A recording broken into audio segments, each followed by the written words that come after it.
Hello trading friends, and welcome back to Forex Focus, brought to you by IG, asking the question, how does inflation affect US dollar value? A lot of different ways to look at that relationship. We're going to flesh them all out and hopefully send you away with your own takes on where inflation's headed and how that might affect your US dollars or the US dollar market, different things. We'll get to that in just a second, but let's start with what even is inflation? What are we looking at here?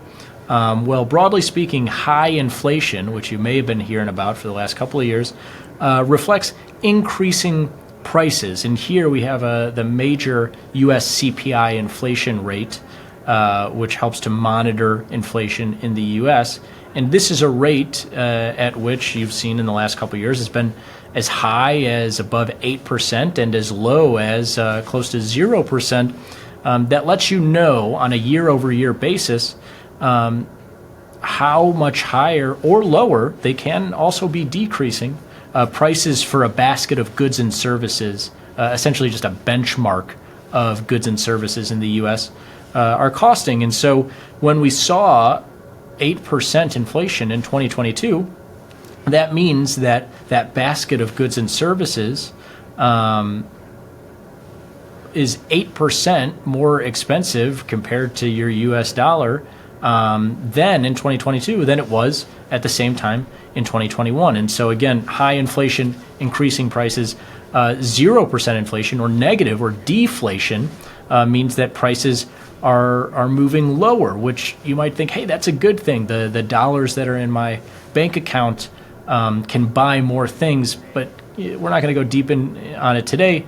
Keep in mind that deflation and negative inflation rates usually tend to happen when we're seeing stock market crashes or economic turmoil, and thus prices for goods and services are moving lower. Usually the central bank of a region aims for about 2% inflation, because that means that prices aren't screaming higher. It's not hyperinflation of the 10 to 20% range.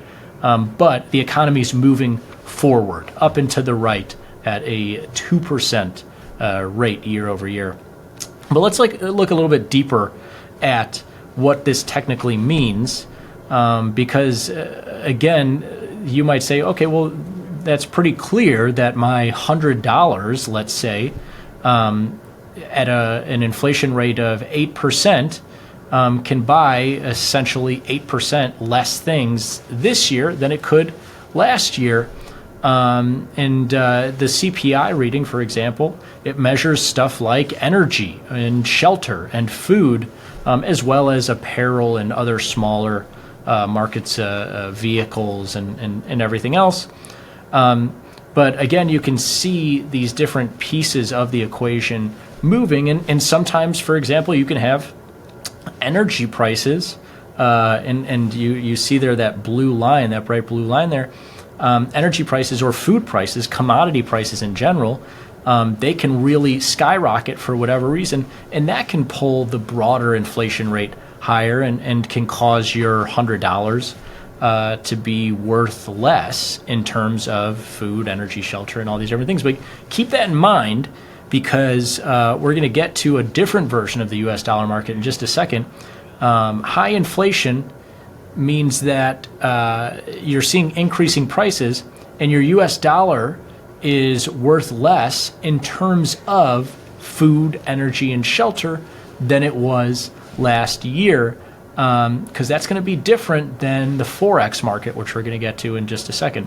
But I just want to flesh out this commodity angle, because inflation tends to work synergetically with commodities, which I mean to say, it's no coincidence that you saw inflation so high in 2021 and 2022, and the energy, that blue line that we were just looking at, the energy part of inflation really high. That was inflation rates of 25% and beyond for that energy part of the inflation basket there. And it was in the same time that we were seeing crude oil prices in triple digits. So, is one causing the other? Well, yeah, kind of. I mean, the crude oil price is what's driving your gas prices, your energy prices higher, which is what's driving that inflation higher. But they're working synergetically, right? You often find high inflation happening at the same time as high commodity prices. And commodity prices like crude oil that are priced in USD, you might think, oh, okay, well then US dollar must be getting hammered, right? Because I'm seeing high inflation, and so my US dollar is worth less in these baskets of goods and services. I'm seeing high crude oil and its byproducts in the energy sector, and so I must be seeing a cheaper US dollar because the crude oil is priced much higher. It's now $110, $120 a barrel priced in US dollars. So again, that US dollar must be getting hammered.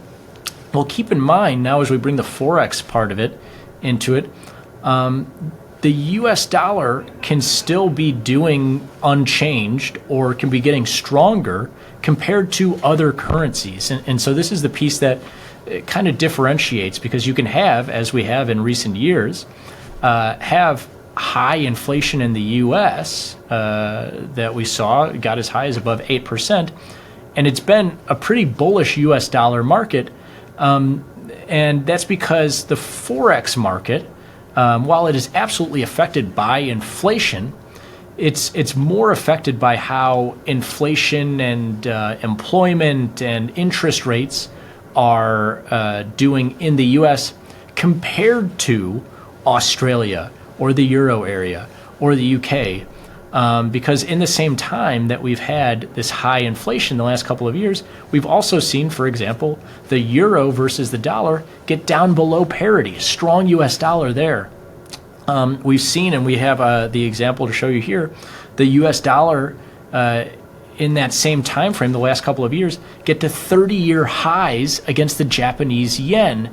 And so it's not necessarily as one for one of, okay, high inflation means that my US dollar is worth less in energy, in rent, or housing prices, all these different things, which we have been seeing. That is relatively one for one. High inflation, your dollar's worth less compared to those goods and services.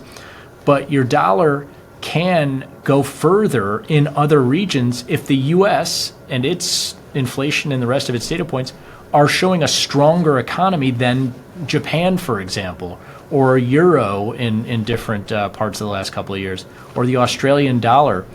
As what we've had, the full context around the last couple of years is US inflation.